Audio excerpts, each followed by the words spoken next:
today is from the book of Hebrews in the 11th chapter. Now, faith is the assurance of things hoped for, the conviction of things not seen. Indeed, by faith our ancestors received approval. By faith we understand that the worlds were prepared by the word of God, so that what is seen was made from things that are not visible. By faith Abraham obeyed when he was called to set out for a place that he was to receive as an inheritance. And he set out, not knowing where he was going. By faith he stayed for a time in the land he had been promised, as in a foreign land, living in tents, as did Isaac and Jacob, who were heirs with him of the same promise. For he looked forward to the city that has foundations, whose architect and builder is God. By faith he received power of procreation, even though he was too old, and Sarah herself was barren, because he considered himself faithful who had promised.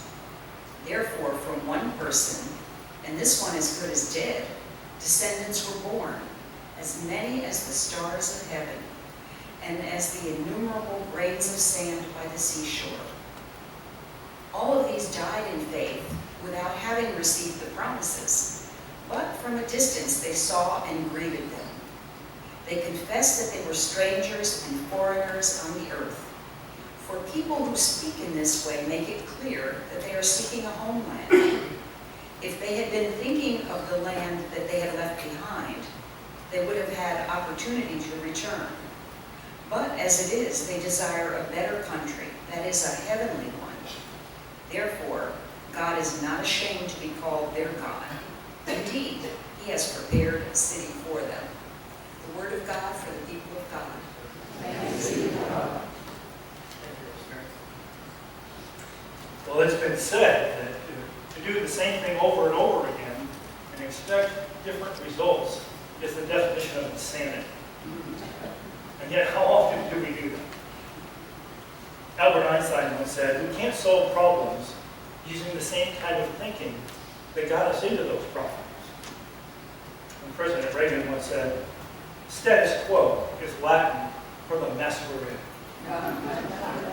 Think about the status quo. Now we're going to talk about that in relationship to faith. But first, I want to go back just a little bit. In the fall, we took a trip to Israel, several of us did. And on the screen here is going to be a picture of one of the places we went to on day number 6, the Church of the Holy Sepulchre in ancient Rome, ancient Israel. There's nothing really that makes the building stand out. You could probably walk right by it and not even really know what it is. And yet inside, something special. We were on day 6, following the Via Dolorosa, the way of suffering, the path that Jesus likely took as he left the trial with Pilate in the Antonia fortress and made his way to Calvary. Along the way, there are 14 stations of special events that took place on that journey. And there are little chapels and places where you can stop and reflect and worship. The final 3 stations are at this church here, the Church of the Holy Sepulchre. Calvary, there, as well as the stone in which they took Jesus from the cross, laid him there as they wrapped him in a linen cloth. And of course, the sepulchre, the tomb itself. This is one of 9 sites in Bethlehem and Jerusalem. They're actually governed by multiple groups of people. Some of them by not only Christians, but other religions as well. This particular place happens to be governed by 6 different orders or denominations, if you will. The Greek Orthodox, the Armenians, the Roman Catholics, Coptic Orthodox, Syriac Orthodox, and Ethiopian Orthodox. I think about that. 6 different groups. There are only 4 people in our family, and half the time we can't decide what we want for dinner. How in the world do you get 6 different orders, Christian orders, to agree on much of anything? I think that's how we end up with different denominations all the time. We find we can't agree, and we can't get along, so we decide to go our separate ways and do what we think is best in God's eyes. So just how does this band of groups, this group of 6, somehow work it out where they've been able to work together for so many centuries? They have something that they follow these principles of the status quo agreement. It's literally what they call it, status quo. Now, normally in our culture, we don't think very highly of the status quo, do we? The status quo is something that we want to avoid. Because if we're stuck in the status quo, we're stuck. We're not progressing, we're not moving forward, we're not making any progress. But in this case, it has helped them get along for 250 years. It's been relatively quiet. Then again, not much has really happened. They haven't really changed much of anything because it takes all 6 to agree for anything to happen.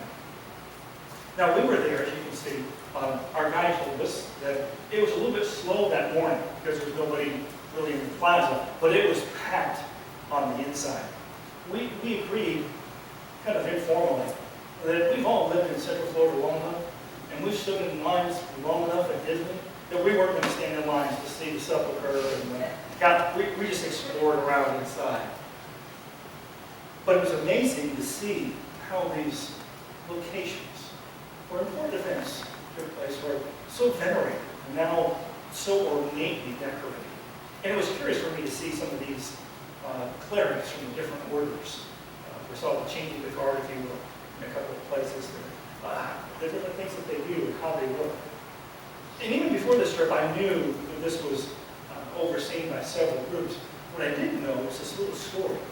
Now, you saw it zoomed in on that picture. That little ladder there, it's called the immovable ladder. And I didn't know about that. I took the picture and never even noticed that ladder there. Until I went back and looked after reading an article about a week and a half ago. This is what the writer said. They capitalized the name, the immovable ladder, because he says it has accrued virtually the same revered and honored status as other relics of the church. It's located there above the entrance. It was first mentioned in 1757 and has remained in that location since. It's been temporarily moved on 2 occasions, but it can't be moved because no cleric from one group can move or alter any of the property without the consent of the other 5. That's the result of the agreement of the status quo. They hadn't gotten a whole lot accomplished, but most of the time they've gotten along, but every so often something happens. And they actually fight over it. They have one thing that they call the case of the rooftop chair. Some monks from a couple of the different orders were on the rooftop studying, praying, and one of them wanted to move his chair out of the sun into the shade. The others wouldn't agree. So they literally had a fist fight.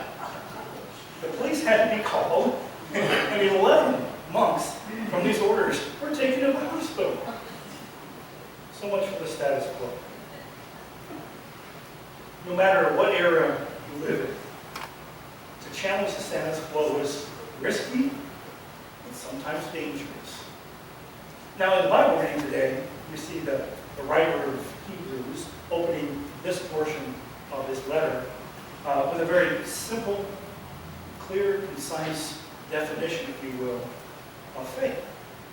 Faith is the assurance of things hoped for, the conviction of things not seen. One author I was reading about said he calls this 11th chapter of Hebrews the YouTube chapter of the Bible. He said because it's like packed full of tutorials about what the faith is. So you can go there and find out from all these different examples of what faith looks like. So he has this very simple definition, but he spends 39 more verses explaining and giving an example of what he means by that. He goes back to virtually the beginning of the whole story of Abel, and he expands through some of the giants of faith. At the end of the chapter, he lists several others who, he says, I don't have time to even talk about. So he begins with Abel. He says, Abel offered God a sacrifice. That was the one that God designed, the one that God desired. Then he goes on to Enoch. Kind of an unusual figure. We don't know a whole lot about him. But what we do know is that he pleased God in his life. And God took him away. And then he mentions Noah. You all know Noah. Noah's the one who listened. Noah did the strangest thing. In the middle of a desert, he built a boat. And there wasn't even any rain at the time. But he knew it was going to come. Because God said so. And even though he was reviled for doing it, he did it anyway. Of course, the most extensive example that he lists is Abraham. He's the father of the faith. It's understandable. He applauds Abraham for obeying, for setting out from his homeland to go to a new land that he knew nothing about. He didn't actually know where he was going when he left. God said, I will show you. He also applauds Abraham for staying in the land. When it seemed like the promises were far away, and maybe there were better options elsewhere, Abraham stayed. And then he praises his vision, that he could see beyond the reality of what is to what God was promising. He did not have any heirs.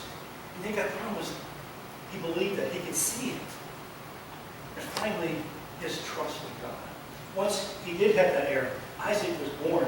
Then God asked him to sacrifice Isaac. And God Abraham trusted God and prepared to do exactly that. And along the way, Isaac even asks, Father, where is the sacrifice? What does Abraham say? God will provide. Trusting all along the way. Then, of course, he talks about Moses as well. Moses being raised as the grandson of Pharaoh. But he didn't want that. He didn't want to be identified with all of that. He wanted to be identified with his own people. And as the writer says, he chose ill treatment with the people of God rather than enjoying the fleeting pleasures of sin. I look at these and it seems like fate says yes, and then asks what, when, where, how. These heroes of the faith, they were just minding their own business. They were just living their lives. And all of a sudden God comes, begins the problem. God begins to bump on them. Some of them responded very quickly. Some of them took some time. Some of them responded very willingly. Others argued about it. Ultimately, each one, though, is willing to go beyond what for them was the status quo. They were willing to go beyond what they already knew, what was comfortable to them. They were willing to go with God to some place beyond where they were. They went with God in the assurance of things they hoped for, the conviction of things they hadn't yet seen. When I look at these examples, it's clear to me, at least, that there's no one-size-fits-all. It doesn't work that way. Faith is expressed in a variety of different ways in a variety of circumstances. But one thing is pretty consistent in all the stories, and that is faith brings disruption and change. Well, that's encouraging, isn't it? You want some more disruption and change in your life? Yeah, God, bring it on. But that's what it does. God disrupted Abraham's life. Told him, pack up and move. I'll tell you where you're headed once you're on the road. Anybody being told that by God today? What about Moses? Moses was told, go take my people. Get them out of Egypt. Yeah, take a few thousand people. Cross the sea. No problem. Anybody called to do that today? No. The faith that Abraham was called to was one thing. The faith of Moses was another. And the faith that you're called to, and that I'm called to, is something different still. The principles are the same, but they're different. Maybe God is calling you to leave a comfortable place that you're in.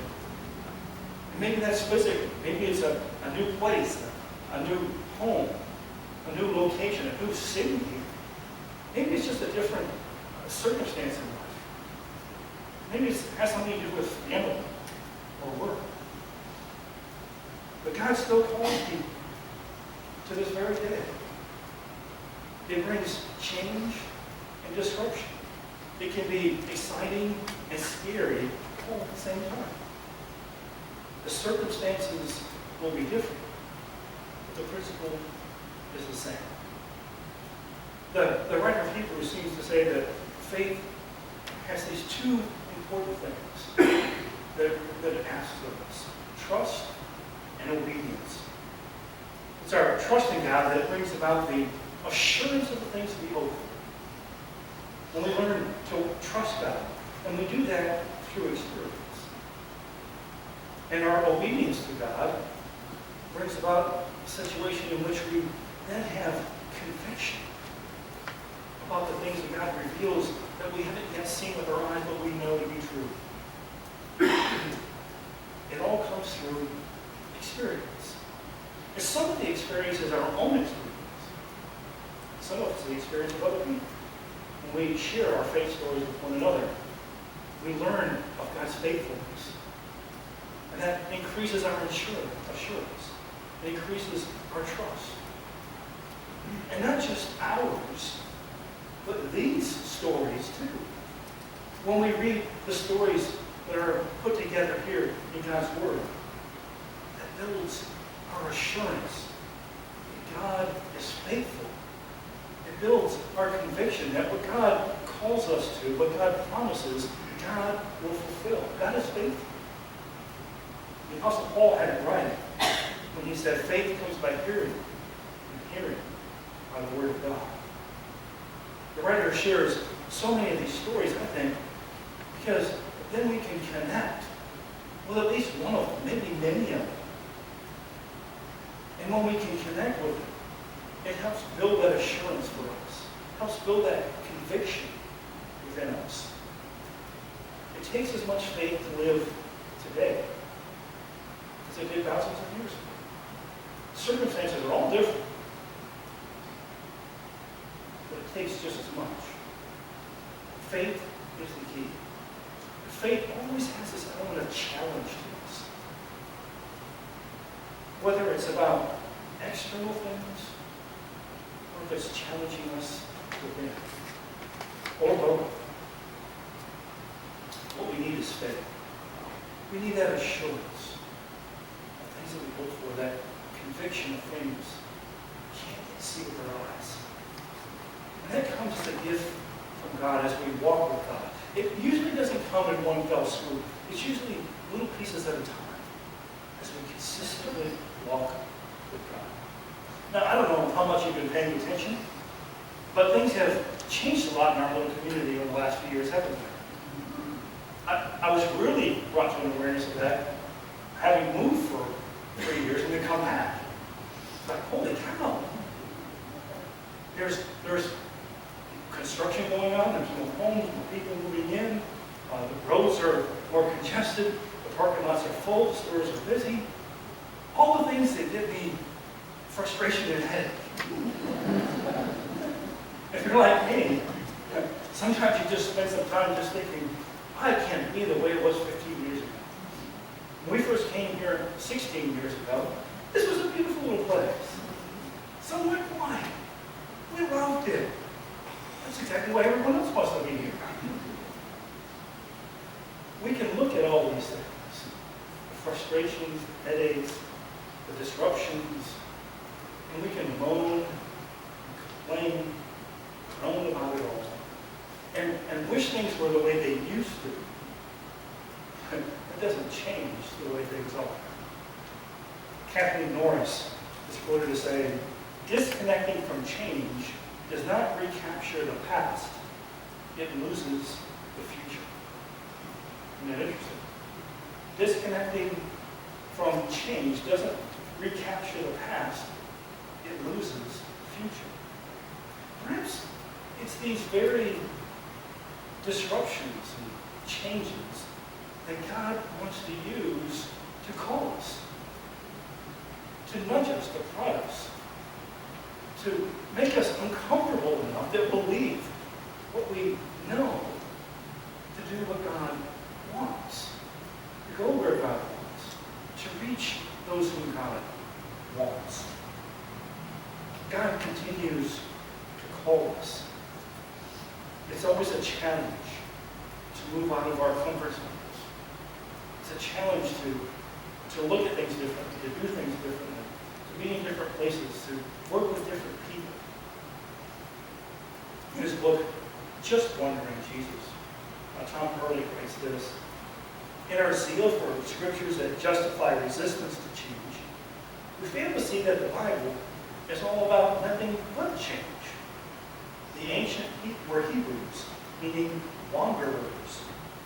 The Christian enterprise is about movement, pilgrimage, venturing, dying to self, dying to old ways, hearing new words, entering new fellowships, tasting new wine, seeing God's new things. Not every idea will succeed. Not every change is well considered. Some reinvention will fail. Some might be foolish. Some people will use change for mischief. But there's no denying change. If we don't reinvent ourselves, the world will reinvent us to suit its purposes. Not interesting. Quite challenging. Maybe those changes and disruptions are a calling. They're never easy. No question about that. But when we respond to the disruptions and the challenges with faith, we find meaning, we find purpose. It's faith. So often we talk about faith as something that I can have and possess. It's mine. When I see these stories, the writer gives us some examples where faith is really less a noun and more a verb.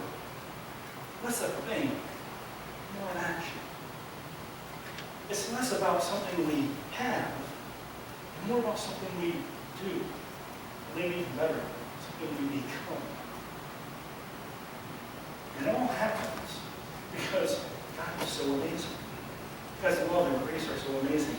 Whoever God is calling us to be, whatever God is calling us to do, faith is going to be at the core of that. That sense of assurance of things that we go for and that conviction, things we don't see yet with our eyes. That's at the core of what God calls us to be and do. I pray that we will be people who are willing to trust. That we'll be willing to obey. That we be willing to let God push us outside the comfort zone so that we can continue to be the people who share the gospel, the good news of God's grace in Jesus Christ with those who need to hear it by whatever means is necessary, wherever that is necessary, with whomever that is. I pray that we will be people of real faith. That God will plant within us that assurance of the things that we're hoping for, the promises, and the conviction. Things we haven't seen yet, but when you know, God will be faithful. May you be faithful this week. Let's pray. Our gracious God, we thank you. We thank you that faith is not something that we just possess, but something you give to us. It's something that we become. Something that we are in you by your grace, by your love, through your power. Help us to be your faith-filled ones. Help us to meet the headaches and the frustrations and the disruptions that we're going to have this week. Help us to see them as you want us to see them. Help us to see where there is opportunity within them to continue to live the gospel, to share the gospel, to proclaim the gospel. Help us to be the ones who continue to live in faith so that others might know it. This we ask. In the name of the one who did that just for us too, Jesus, your Son and our Savior.